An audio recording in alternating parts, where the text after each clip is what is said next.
Hoy vamos a hablar de la corteza cerebral, de sus componentes celulares y cómo está organizada del punto de vista citoarquitectónico. En la corteza cerebral se pueden distinguir tres regiones, por su citoarquitectura, o sea, por cómo está formada y qué tipo de células contiene. A su vez, se pueden clasificar por el momento de su aparición en la evolución. El alocórtex es la parte más antigua en términos evolutivos. Está formado por el paleocórtex, que tiene 3 capas celulares y que comprende la corteza olfativa, la cual es fundamental en muchas especies para obtener alimento, escapar de predadores y reproducirse. Y el arquicórtex, que tiene 3 o 4 capas y forma al hipocampo. El hipocampo es fundamental para la formación de nuevas memorias y para la navegación espacial, o sea, para la orientación en el espacio. El mesocórtex es un área de transición, no solo en cuanto a su posición, que está entre el isocórtex y el alocórtex, sino también en cuanto a su estructura celular. Comprende la corteza piriforme, la corteza entorrinal, la corteza parahipocampal y la corteza cingulada. Se la conoce también como corteza paralímbica, conecta con estructuras del llamado sistema límbico, especialmente con la amígdala. El sistema límbico es lo que tiene que ver con el procesamiento y la expresión de las emociones. El neocórtex, que en mamíferos es la mayor parte del cerebro y es la de aparición más reciente en la evolución.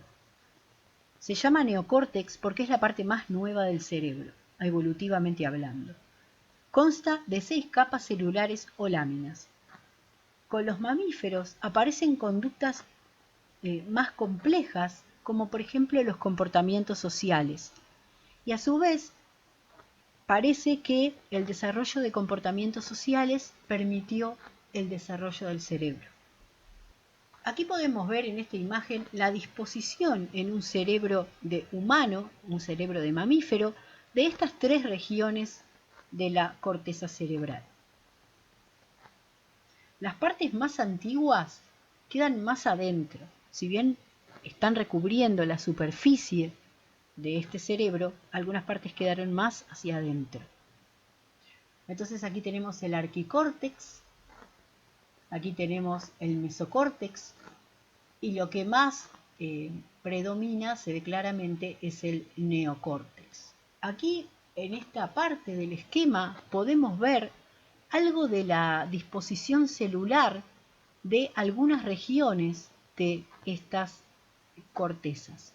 Por ejemplo, aquí tenemos cómo se ve la corteza del hipocampo, que tiene 4 capas. Esto está teñido con una técnica que tiñe los somas de las neuronas. Aquí se ve también cómo se ve el paleocórtex, en este caso la corteza piriforme, que aquí tenemos, se distinguen 3 capas celulares bien diferentes. Y finalmente tenemos 2 muestras del neocórtex, aquí de la corteza visual y aquí de la corteza motora. Se ven las capas, las 6 capas, pero se ve que si comparamos la corteza visual con la corteza motora, vemos que son diferentes. O sea, estas capas, aunque sea parte del neocórtex, presentan variabilidad en las distintas regiones de la corteza. Vamos a detenernos un poco en el neocórtex. Tenemos que el neocórtex tiene las 6 capas celulares o láminas.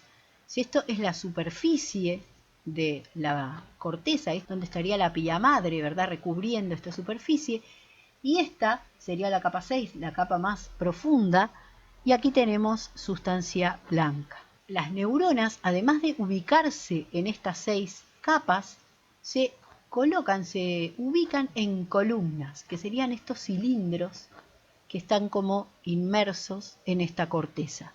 Las neuronas que están en la misma columna tienen un mismo origen embrionario, se forman a partir de la misma célula progenitora y comparten la función.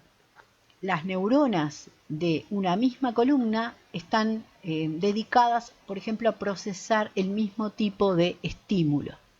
Cuando miramos en detalle las capas del neocórtex, vemos que la más superficial, la capa 1, se llama capa molecular y contiene pequeñas neuronas, algunas fibras horizontales y las prolongaciones superiores de neuronas que se encuentran en capas inferiores. La capa 2 se llama granular externa y posee neuronas piramidales y estrelladas pequeñas y medianas, como también ocurre en la capa 3. Aquí vemos las células piramidales con su típica forma triangular, por eso se llaman piramidales, y algunas de las células estrelladas.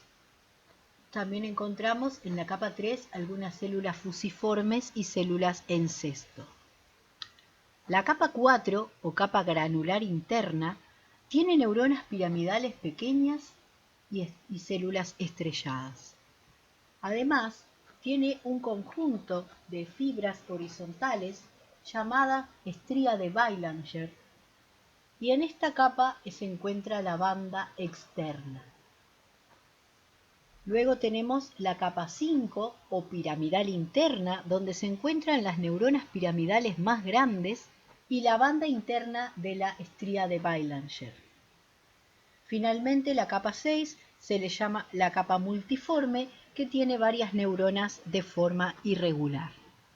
Esto es solo un esquema. En realidad hay muchísimas más neuronas en cada capa de las representadas aquí. Entonces aquí tenemos las fibras. Estas fibras dice que son córtico-eferentes, que quieren decir que salen de la corteza, que proyectan. Por ejemplo, esta piramidal se ve aquí su axón, que proyecta hacia otras estructuras. Y luego aquí se ven las células córtico-aferentes, o sea, las células que llegan a la corteza desde otras regiones. Del punto de vista funcional, tenemos dos grandes tipos de neuronas en el neocórtex: las neuronas de proyección y las interneuronas. Dentro de las de proyección tenemos a las eferentes, que proyectan hacia otras áreas corticales del mismo o de otro hemisferio, y a las neuronas aferentes, que traen información hacia las distintas capas. Por ejemplo, la característica es la capa 4, que recibe información sensorial del tálamo. Cuando veamos las vías sensoriales vamos a ver que los núcleos del tálamo son puntos de relevo de las vías sensoriales, y la gran entrada sensorial se encuentra a esta corteza, se encuentra en la capa 4. Eso lo vamos a ver más en detalle un poco más adelante. Luego tenemos aferencias desde otras áreas corticales, como vemos en este esquema representadas en este color violeta, y también tenemos aferencias desde estructuras del tronco encefálico. O sea, a la corteza llegan información de varias estructuras y a su vez envía información hacia varias estructuras. Luego tenemos que las interneuronas participan en circuitos locales y tienen axones cortos y no mielinizados. Las interneuronas locales generalmente son inhibitorias. De nuevo, este esquema es una simplificación y una generalización. Esto es muchísimo más complejo de lo que aparece acá. Bueno, entonces acá tenemos cortes coronales de cerebros de varios mamíferos, desde, por ejemplo, el mono rhesus, el ratón, el conejo, el gato, hasta el cerebro humano y el cerebro de la marsopa, que es un tipo de delfín. Y una cosa interesante, podemos ver que la corteza cerebral se ha desarrollado mucho a lo largo, digamos, de la evolución. Este dibujo, esta escala, esta barra representa 10 centímetros. Acá tenemos un cerebro de ratón. Vemos que el cerebro de ratón no está plegada casi la corteza, lo mismo que en el conejo. Sin embargo, en otros mamíferos ya vemos que hay estos plegamientos que son más pronunciados en el ser humano, y estos plegamientos lo que ha pasado es que han aumentado la superficie de corteza cerebral en menor espacio. Esta imagen es una imagen comparativa de varios animales, de varios mamíferos, donde vemos distintos cortes, distintos pedazos de la corteza. El mensaje para recordar de aquí es: no toda la corteza cerebral es homogénea, o sea, la corteza cerebral es diferente en las distintas áreas, y a su vez, la misma área puede ser diferente en los distintos animales. Por ejemplo, acá tenemos la del ratón y aquí tenemos la del humano. Si se fijan el espesor, esto también, esta escala, no hay una gran diferencia de espesor entre la corteza cerebral humana y las de otros animales. La gran diferencia está en la superficie.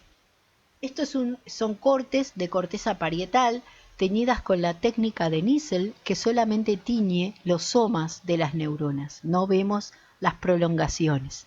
Es la corteza visual. Entonces quiero que se fijen, por ejemplo, la rata. Fíjense, la capa 4 es bastante pequeña.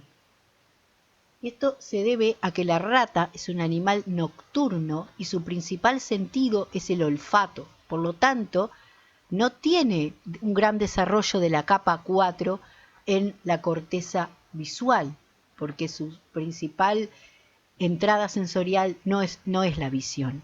Pero si miramos la capa 4 de la corteza del humano, vemos que empieza acá. Fíjense que está subdividida la corteza 4A, 4B, 4C. Miren el espesor de la capa 4, la de la entrada sensorial, recuerden, en la corteza visual humana, porque los humanos somos animales esencialmente visuales. Nuestro principal sentido es la visión. Si miramos la corteza frontal en los demás animales, vemos que, por ejemplo, fíjense en la capa 2 y la capa 3 de la corteza frontal humana. Empieza por aquí la 2 y por aquí hasta aquí es la 3. Fíjense que es bastante espesa también. Recuerden que la capa 2 y la capa 3 conectan entre sí distintas regiones de la corteza. Es interesante pensar que cuando miramos la corteza frontal es bastante más desarrollada en el ser humano que en otros animales.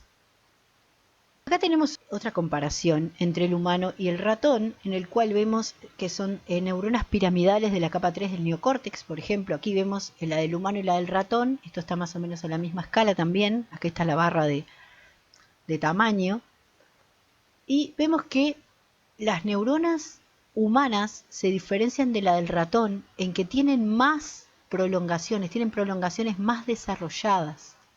Si las miramos a mayor aumento, el árbol dendrítico, vemos que el árbol dendrítico de esta neurona humana es más grande que el del ratón, es más complejo. Y si miramos aún a mayor aumento, vemos las espinas dendríticas, vemos que no solamente parece haber más espinas dendríticas en la neurona humana que en la del ratón, sino que las espinas dendríticas de la neurona humana son más grandes. Acuérdense que en las espinas dendríticas hay muchos contactos sinápticos. Más espinas dendríticas quiere decir una neurona que está más conectada que una que tiene menos espinas dendríticas. Bueno, entonces en el próximo video vamos a hablar de la parte más interesante, de las funciones de la corteza cerebral, pero antes les quería dejar este video que es como un viaje por la corteza cerebral. Aquí vamos a ver toda, en este esquema, la corteza cerebral, y este cuadradito que va corriendo en el video, vamos a ver cómo es las distintas capas por las que va pasando. Este video está hecho con una técnica que tiñe, van a ver las neuronas y las prolongaciones con colorantes fluorescentes, y vamos a ver lo que es la corteza cerebral del ratón. O sea, van a ver lo complejísima que es la corteza cerebral del ratón. Imagínense la corteza cerebral humana. Nos vemos en el próximo video.